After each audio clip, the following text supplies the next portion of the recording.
اس کی آنکھ کھلی تو نگاہیں فوراً چھت کی جانب گئیں۔ سیمنٹ کی سلیب کی چھت پر نظر پڑتے ہی اس کی آنکھیں ہلکی سی چھوٹی ہوئیں۔ اسے یوں محسوس ہوا جیسے کوئی اسے دیکھ رہا ہے۔ اس نے نگاہ کمرے کے دروازے کی جانب اٹھائی تو وہاں سے کسی کی دو آنکھیں جھانک رہی تھیں، ہلکے ہرے رنگ کی آنکھیں، اس کے دیکھنے پر تجسس سے پھیلی تھیں۔ اے، کون ہو تم؟ وہ ایک دم سخت آواز میں بولتے اٹھ بیٹھا تھا تو بازوں میں شدید درد کا احساس ہوا، جبکہ وہ ہری آنکھوں والی اب وہاں سے بھاگ چکی تھی۔ وہ کراہتے ہوئے اٹھ بیٹھا، اپنے سر کو بری طرح تھاما۔ میں میں کہاں ہوں؟ میں کون ہوں؟ اچانک اسے اس بات کا احساس ہوا تھا کہ نہ اسے یہ یاد آ رہا تھا کہ وہ کہاں ہے اور نہ یہ یاد آ رہا تھا کہ وہ کون ہے۔ وہ جلدی سے کھڑا ہوا، اس چھوٹے سے کمرے میں جس میں صرف ایک تخت ہی تھا اور اس کے سامنے دیوار پر ایک چھوٹا سا شیشہ لگا تھا۔ وہ کھڑے ہو کر شیشے میں اپنی شکل دیکھنے لگا۔ سرخ و سفید رنگت، ماتھے پر چوٹ کا نشان، کھڑی مغرور ناک، سیاہ گہری آنکھیں، ہلکے براؤن بال۔ وہ بہت خوبصورت اور وجیح مرد تھا۔ میرا نام، میں میں کون ہوں؟ وہ یاد کرنے کی کوشش کر رہا تھا پر اسے یاد نہیں آ رہا تھا۔ وہ غصے سے کمرے سے باہر نکلا۔ یہ ایک چھوٹا سا گھر تھا۔ جس کمرے سے وہ نکلا تھا اس کے علاوہ ایک اور کمرہ تھا۔ صحن میں ایک ادھیڑ عمر عورت سل بٹے پر چٹنی پیس رہی تھی اور چارپائی پر لنگی پہنے ایک بوڑھا بابا بیٹھا تھا۔ بوڑھے بابا کے پیچھے ہی اس نے اس ہری آنکھوں والی لڑکی کو دیکھا تھا جس نے دو چٹیاں باندھی ہوئی تھیں۔ وہ لڑکی سے دیکھتے ہی اس ادھیڑ عمر آدمی کا پاؤں ہلانے لگی تھی۔ تایا، اسے ہوش آ گیا۔ اس نے اس لڑکی کی دھیمی آواز سنی تھی۔ اس ادھیڑ عمر آدمی نے اس خوبرو جوان مرد کو دیکھا۔ میں میں کون ہوں؟ میرا نام کیا ہے اور میں یہاں کیا کر رہا ہوں؟ وہ سخت لہجے میں پوچھ رہا تھا۔ بازو میں بھی تکلیف اٹھ رہی تھی جہاں زخم پر پٹی بندھی تھی۔ ابھی ذہن پر اتنا زور مت ڈالو، تمہیں آرام کی ضرورت ہے، اس ادھیڑ عمر آدمی نے نرمی سے کہا۔ مجھے آرام نہیں کرنا، مجھے جاننا ہے کہ میں کون ہوں اور یہاں کیا کر رہا ہوں۔ اس کی سخت آواز پر اس ادھیڑ عمر آدمی نے اپنی کی طرف دیکھنے لگا۔ کچھ سوچتے نفی میں سر ہلانے لگی۔ تمہارا نام منان ہے اور تم میرے بیٹے ہو۔ زمینی لڑائی کی وجہ سے مخالفین نے تمہیں زخمی کر دیا اور تمہارے سر پر چوٹ آ گئی اور تم اپنی یادداشت کھو بیٹھے ہو۔ اس ادھیڑ عمر آدمی نے بہت چالاکی سے کہا تھا، جبکہ اس جھوٹ پر وہ کم عمر ہری آنکھوں والی لڑکی حیرت سے اپنے تایا کو دیکھنے لگی تھی۔ تایا جان، یہ آپ کیا کہہ رہے ہیں؟ اس نے انتہائی دھیمی آواز میں سرگوشی کرتے اپنے تایا کا پاؤں ہلایا۔ جب تایا کے گھورنے پر وہ خاموش ہو گئی تھی۔ اگر میں آپ کا بیٹا ہوں تو مجھے کچھ یاد کیوں نہیں آ رہا؟ مجھے کچھ یاد نہیں آ رہا، کچھ بھی۔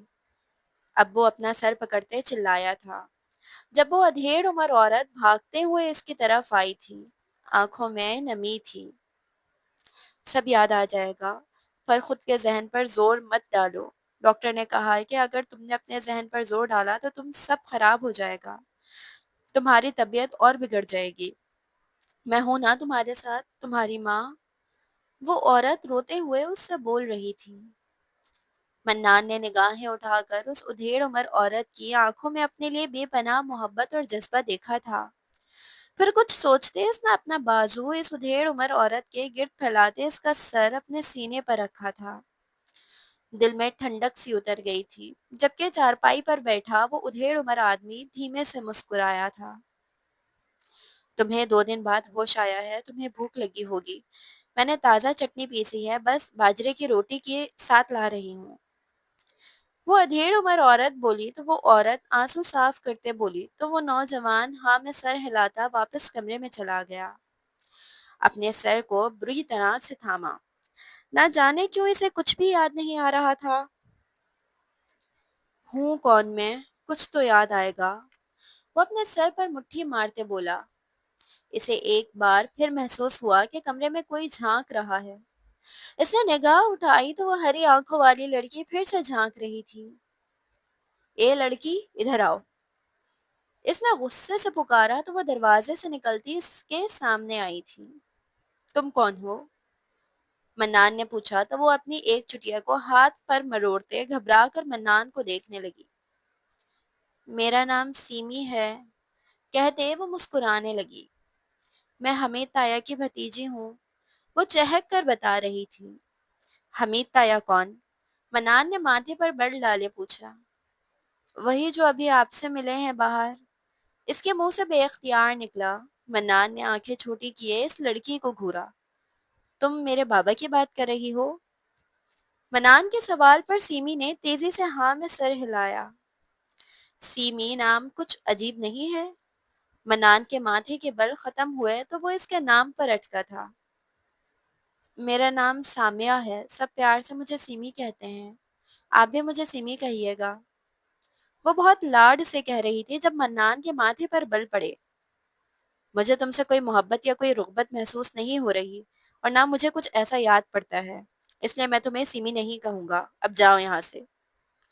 وہ روکھے انداز میں بولا تو سیمی منہ بناتے کمرے سے نکل گئی۔ اگر اسے ہوش آ گیا اور سب پتہ چل گیا تو کیا ہوگا؟ عالیہ بیگم کمرے میں اپنے شوہر حمید سے پوچھ رہی تھی۔ اسے کچھ بھی یاد نہیں آئے گا۔ حکیم نے جو یادداشت واپس آنے کی جڑی بوٹی دی تھی وہ میں نے اسے نہیں کھلائی، اور سالوں بعد اگر اسے سب کچھ یاد آ بھی گیا تو جب تک ہم اسے اپنی محبت سے قائل کر لیں گے اور ہماری غرض بھی پوری ہو جائے گی۔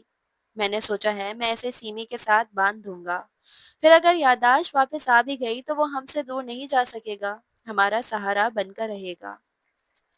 حمید تایا بہت آگے کی سوچتے ہوئے کہہ رہے تھے۔ ان کی بیوی ان کی بات سن کر ہاں میں سر ہلانے لگی۔ ہاں یہ ٹھیک ہے، میں تمہاری بات سے متفق ہوں، لیکن میں پھر بھی دعا کروں گی کہ اس کی یادداشت کبھی واپس نہ آئے۔ وہ صفاقی پر اتری تھیں، جبکہ کمرے کے دروازے پر کھڑی سیمی اپنا دل تھام گئی تھی۔ وہ خوبصورت مغرور شہزادہ جو انہیں دریا کے کنارے سے ملا تھا، وہ اس کا ہونے والا تھا؟ وہ شہزادہ جس کے خواب اس گاؤں کی ہر لڑکی دیکھتی تھی؟ اسے اپنے تایا تائی کی صفاقی پر افسوس بھی ہوا تھا۔ وہ کون تھا؟ جب وہ انہیں دریا کے کنارے ملا تو اس کی کلائی پر مہنگی گھڑی تھی، پاؤں میں مہنگے جوتے تھے۔ وہ شخص زخمی تھا مگر سوٹ بوٹ دیکھ کر لگتا تھا کہ وہ کوئی امیر کبیر آدمی ہے۔ اس کے تایا نے اس کی گھڑی اور جوتے اتار کر فروخت کر دیے تھے، اور پیسے ان قرض داروں کو دیے تھے جو گھر کو آگ لگانے کے لیے تیار بیٹھے تھے، اور اب وہ اس کو ہمیشہ کے لیے اپنا کر رہے تھے۔ پر وہ مجبور تھی، کچھ کہہ نہیں سکتی تھی، اسی لیے خاموشی سے اپنے کمرے میں چلی گئی۔ رات کے کھانے پر باجرے کی روٹی اور چٹنی سب کے سامنے رکھی گئی۔ منان نے ایک نوالا بنا کر منہ میں ڈالا۔ مجھے اس کا ٹیسٹ کچھ سمجھ میں نہیں آیا، میں نے کبھی یہ کھایا نہیں ہے، مجھے اسٹیم چکن بنا دیں۔ وہ بستر پر بیٹھا آرام سے کہہ رہا تھا جب حمید، سیمی اور عالیہ حیرت سے اسے دیکھنے لگے۔ وہ بھی چونک کر انہیں دیکھنے لگا۔ کیا میں نے کچھ غلط کہا ہے؟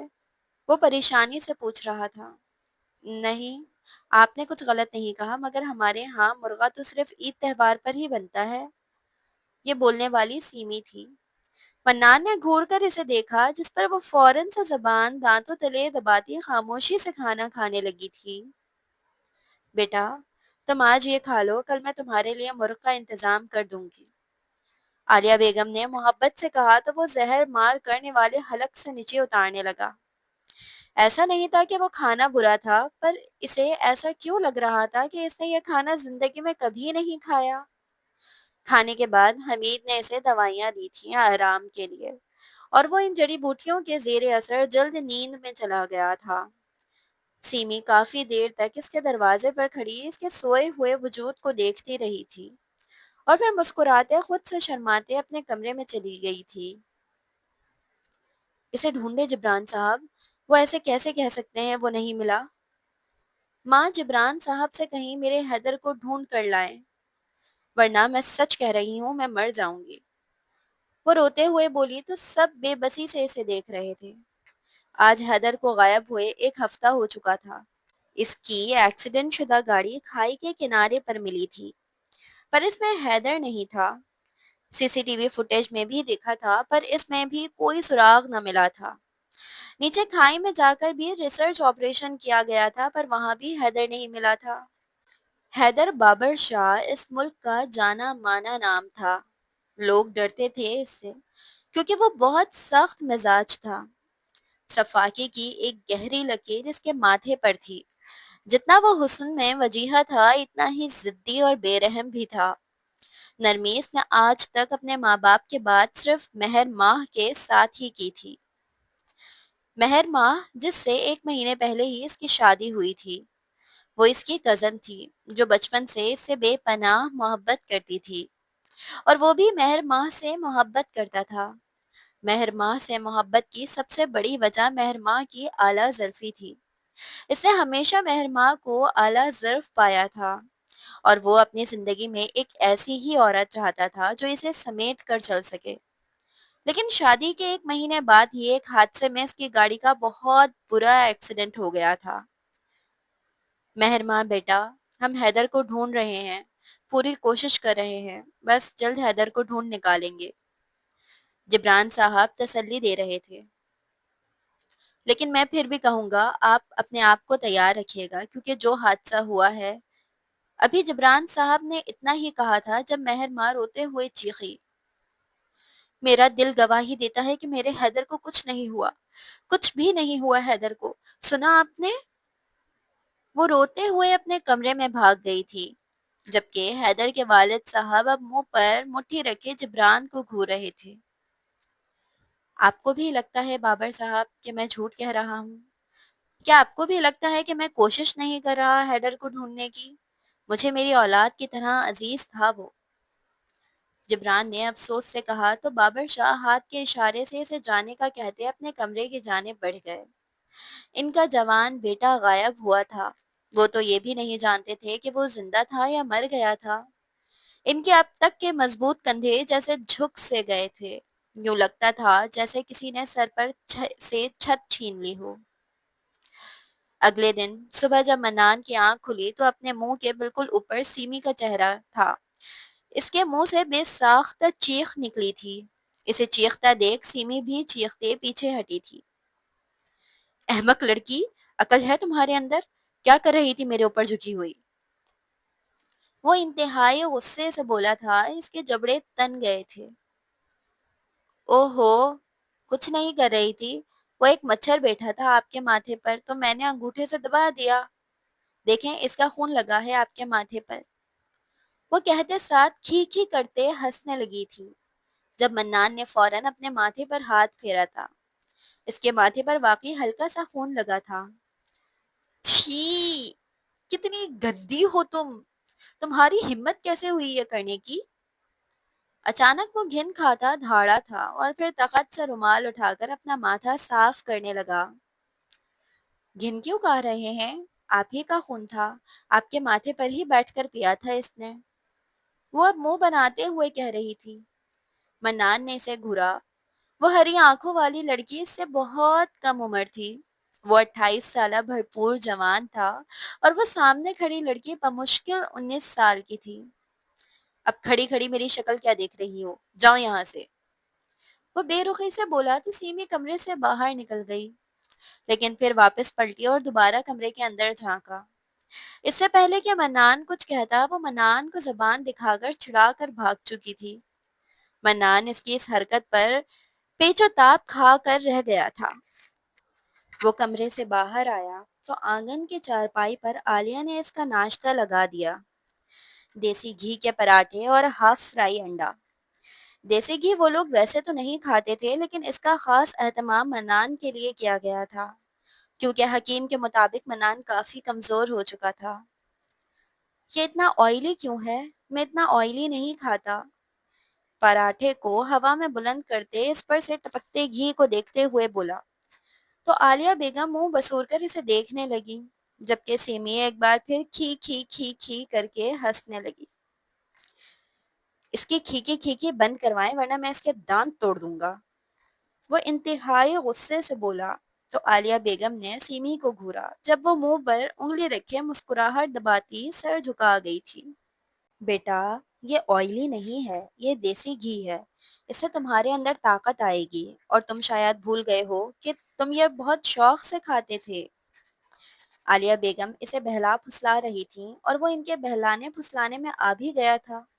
اب وہ مشکل سے ہی صحیح پر اس دیسی گھی کے پراٹھے کو توڑ کر انڈے کے ساتھ لگا کر کھا رہا تھا۔ آدھے پراٹھے کے بعد ہی اس کی بس ہو گئی تھی۔ بس میرا پیٹ بھر گیا ہے، میں مزید نہیں کھا سکتا۔ اس نے پلیٹ آگے کھسکا دی تھی۔ تائی اماں، میں کھا لوں یہ گھی والا پراٹھا؟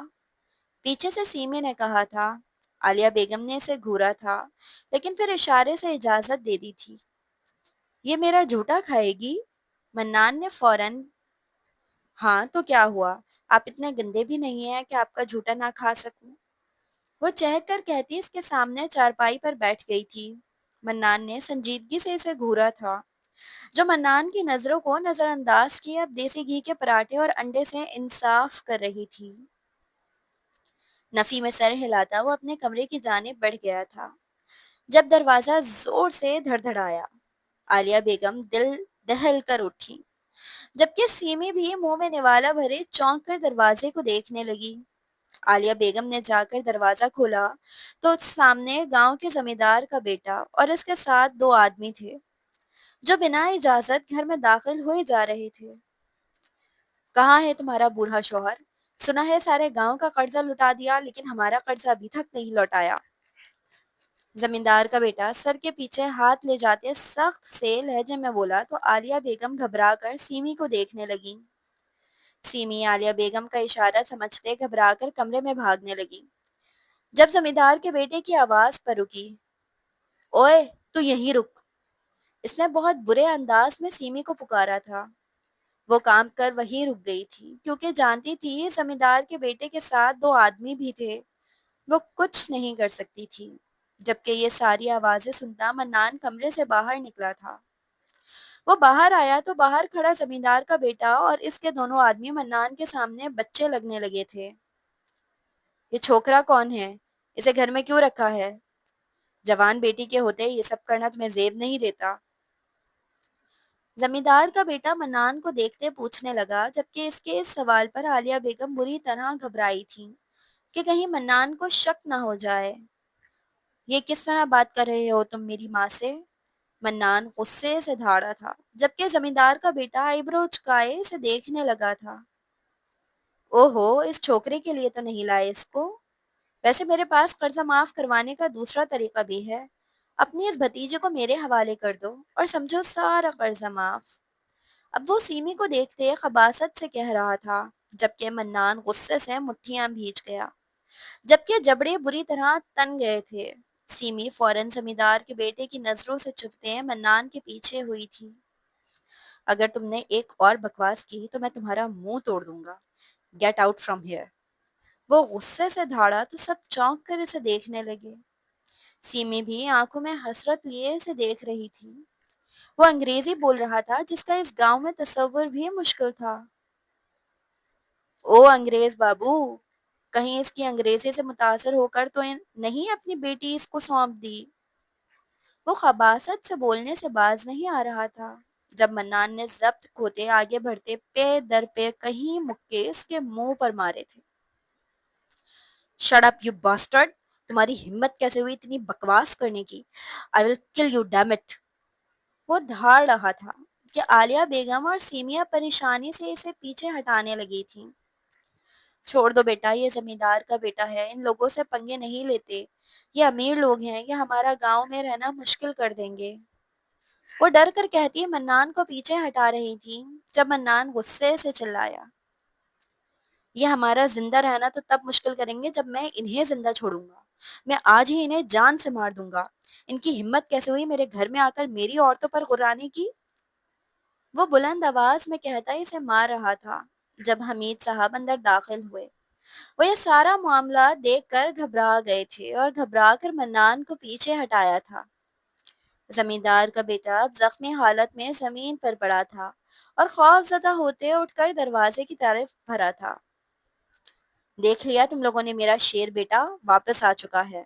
دوبارہ اگر یہاں کا رخ کیا تو اپنی ٹانگوں پر واپس نہیں جا پاؤ گے۔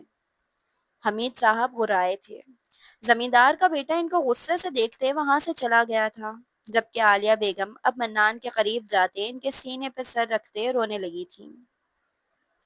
میں سمجھی تھی میرا بیٹا کبھی نہیں لوٹے گا، بہت تڑپی ہوں میں تمہارے لیے، پر آج سالوں بعد احساس ہو رہا ہے کہ اللہ نے پہلے سے بہت زیادہ طاقتور کر کے مجھے میرا بیٹا دیا ہے۔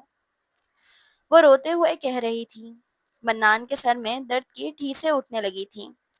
وہ عالیہ بیگم کا سر تھپکتا ایک بار پھر اپنے کمرے میں چلا گیا تھا۔ تخت پر بیٹھتے اپنے سر کو تھاما تھا۔ اس کا دل کر رہا تھا کہ اپنے سر کو دیوار پر دے مارے۔ اچانک آنکھوں کے سامنے کسی خوبصورت لڑکی کی شبیہ لہرائی تھی، بال ہوا میں لہراتے ہوئے، سمندر کی لہروں کی آوازیں۔ اس کا ذہن پھٹنے لگا تھا۔ حیدر، کم آن، کانوں میں آواز گونجی تھی۔ شٹ اپ، وہ لب بھینچ کر بولا تھا۔ پھر آنکھیں کھولیں تو ان ہری آنکھوں کو ایک مرتبہ پھر اپنے کمرے میں جھانکتے دیکھ اس کا پارا چڑھ گیا تھا۔ اس بار وہ منہ سے کچھ نہیں بولا تھا، بلکہ خود دروازے کی جانب بڑھا تھا۔ سیمی اسے یوں دروازے کی طرف بڑھتا دیکھ وہاں سے بھاگنے لگی تھی، پر وہ سیمی کا بازو پکڑ چکا تھا۔ اسے کمرے میں کھینچتے غصے سے اس کا بازو مروڑتے کمر سے لگا چکا تھا۔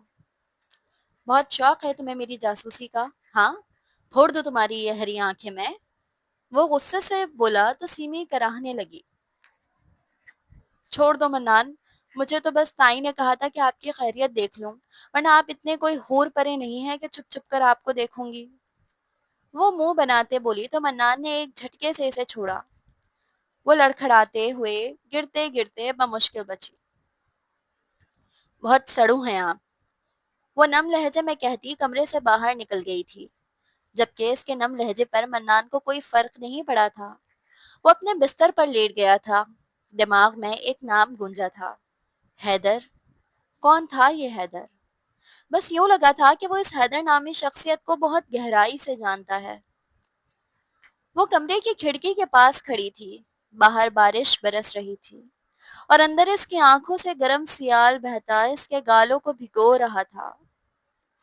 حیدر، آپ جانتے ہیں نا کہ میں آپ سے کتنی محبت کرتی ہوں۔ میں اللہ سے دعا کرتی ہوں کہ آپ سے ایک دن پہلے میری موت ہو۔ میں ایک دن بھی بیوہ والی زندگی نہیں گزار سکتی۔ میں سب کھو سکتی ہوں مگر آپ کو نہیں۔ لیکن نہ جانے کیوں کبھی کبھی میرا دل بہت گھبرا جاتا ہے۔ یوں لگتا ہے جیسے آپ مجھ سے بہت دور چلے جائیں گے۔ اس کے کانوں میں اپنی کہی گئی بات گونجی تھی۔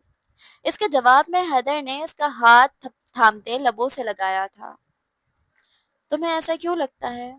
حیدر اپنی زندگی چھوڑ سکتا ہے مگر تمہیں نہیں۔ اور رہی بات ایک دن پہلے مرنے کی، تو کیوں مجھے دو دو موت دینا چاہتی ہو؟ تمہارے مرنے کے بعد میں زندہ رہ سکتا ہوں بھلا؟ ہم دونوں ایک ساتھ جئیں گے اور ایک ساتھ مریں گے۔ حیدر کا جملہ کانوں میں گونجا تو وہ مسکرائی۔ آپ نے دھوکہ دے دیا حیدر، مجھے اکیلے اذیت میں جینے کے لیے چھوڑ کر گئے۔ میں بہت تڑپتی ہوں۔ ایک دن کی موت کی جگہ آپ نے تو نہ جانے ایک ساتھ مجھے کئی موت دے دی۔ میری سانس گھٹتی ہے حیدر، مجھے لگتا ہے میں مر جاؤں گی۔ کہاں چلے گئے حیدر آپ؟ وہ چہرہ ہاتھوں میں چھپاتے نیچے زمین پر بیٹھتی چلی گئی تھی۔ میں بچپن سے ہی محروم رہی ہوں حیدر، پہلے ماما بابا کی محبت سے اور پھر سارا بچپن محرومی میں گزارنے کے بعد میں نے آپ کو پایا تھا۔ اب آپ بھی چلے، اللہ مجھے حیدر کو لوٹا دیں۔ اللہ مجھے حیدر نہیں ملے تو میں مر جاؤں گی، پلیز اللہ مجھے حیدر لوٹا دیں۔ وہ روتے ہوئے کہتے وہیں سجدے میں گرتی بری طرح تڑپنے لگی تھی۔ آنکھوں سے آنسو بہ رہے تھے اور گلے میں ہچکیاں بندھ گئی تھیں۔ تکلیف کی گلٹی ابھری تھی۔ میں جانتی ہوں اللہ تو مجھے سنتا ہے، تو میری دعا نظر انداز نہیں کر سکتا۔ تو میرے سب سے زیادہ قریب ہے نا، میری تکلیفیں تیرے علاوہ کسی سے نہیں دیکھیں۔ وہ دعائیں کرتی جا رہی تھی، آنکھوں سے آنسو گرتے جا رہے تھے۔ وہ کون سا لمحہ تھا جس میں وہ حیدر کو نہیں مانگ رہی تھی؟ حیدر کے بعد حیدر کی ساری پراپرٹی اس کے نام تھی، پر اس کے لیے بے معنی تھی۔ اس کے لیے سب سے اہم حیدر تھا۔ اگر وہی نہیں تھا تو وہ اس بھرپور پراپرٹی کا کیا کرتی؟ روتے روتے وہ سجدے میں ہی سو چکی تھی۔ نہ جانے اس نے کتنی دعائیں مانگی تھی، مگر اس کی دعاؤں کی قبولیت میں ابھی وقت باقی تھا۔ منان کو 1 مہینہ ہو چکا تھا۔ اب وہ اس ماحول کا عادی ہو چکا تھا۔ وہ حمید صاحب اور عالیہ بیگم سے بھی کافی بے تکلف ہو چکا تھا۔ ہنسی مذاق کرنا اس کی عادت ہو گئی تھی۔ وہ ایک بھرپور فیملی اور زندگی بسر کر رہا تھا۔ حمید صاحب گاؤں کے کسی فرد کو اس سے ملنے نہیں دیتے تھے اور اسے بھی سختی سے منع کیا تھا تاکہ کوئی منان کے سامنے کوئی بات نہ کر دیتا۔ وہ حمید صاحب کے ساتھ کھیتی باڑی کرنے لگا تھا۔ شروع شروع میں اسے کھیتی باڑی میں مشکل ہوئی تھی، مگر پھر اسے عادت ہو گئی تھی۔ حمید صاحب کا کام بٹ گیا تھا۔ وہ ایک جوان بیٹا پا کر بہت خوش تھے۔ آج حیدر گھر لوٹا تو گھر پر کوئی نہیں تھا۔ عالیہ بیگم قریبی محلے میں انتقال پر تعزیت کرنے گئی تھیں۔ حمید صاحب جرگے میں حاضری کے لیے گئے تھے۔ وہ اکیلا بیٹھا تھا جب اس کی نظر چھت پر لہراتے آنچل پر پڑی۔ کچھ سوچتے وہ سر کی جانب بڑھ گیا۔ اس 1 مہینے میں سیمی سے بھی اس کا رویہ بہتر ہو گیا تھا۔ سیمی کی وہ باتیں جو اسے چبھتی تھیں اب چبھنے نہیں لگی تھیں۔ کیوں اداس ہو؟ منان نے اسے کچھ فاصلے پر بیٹھے پوچھا تو وہ اپنی آنکھوں میں آئی نمی کو صاف انکار کرنے لگی۔ کچھ نہیں، بس اماں ابا کی یاد آ رہی تھی۔ سیمی نے عادت کے مطابق اپنی ایک چھوٹی ہاتھ پر لپیٹے ہوئے کہا۔ کیسے ہوا تھا چچا چچی کا انتقال؟ مجھے تو کچھ یاد بھی نہیں، پر امی کہہ رہی تھی کہ بہت چھوٹی سی عمر میں تم یتیم ہو گئی تھی۔ مجھے افسوس ہے۔ منان کے کہنے پر سیمی دھیمی سے مسکرائی تھی۔ ہاں چھوڑیں یہ اداسی والے باتیں، آپ بتائیں چلیں گے ساتھ؟ سیمی نے چہک کر پوچھا تو منان نے نہ سمجھی سے اسے دیکھا۔ کہاں؟ منان نے پوچھا۔ یہیں پاس والے گاؤں میں شادی ہے، ہمارے پورے گھر کی دعوت ہے، وہاں مرغ بھی ہوگا۔ وہ اسے بہت ایکسائٹڈ ہو کے بتا رہی تھی، جبکہ اس کے مرغ کہنے پر منان گہرا مسکرایا تھا۔ نہیں، مجھے مرغ کی لالچ نہیں ہے، تم چلی جاؤ شادی پر، منان نے کہا تو سیمی منہ بنا کر رہ گئی۔ چلو کوئی نہیں، آپ نہ جائیں، میں تھیلی لے کر جاؤں گی اور اپنے حصے کا مرغ آپ کے لیے ڈال کر لے آؤں گی۔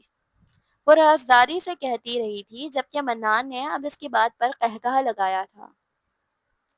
ہاں یہ بھی ٹھیک ہے، مجھے خوشی ہوگی اگر تم ایسا کرو گی، پر اگر وہ اجازت دیں تو۔ منان کہتے اٹھ کھڑا ہوا تھا۔ سیمی اسے جاتا ہوا دیکھ رہی تھی۔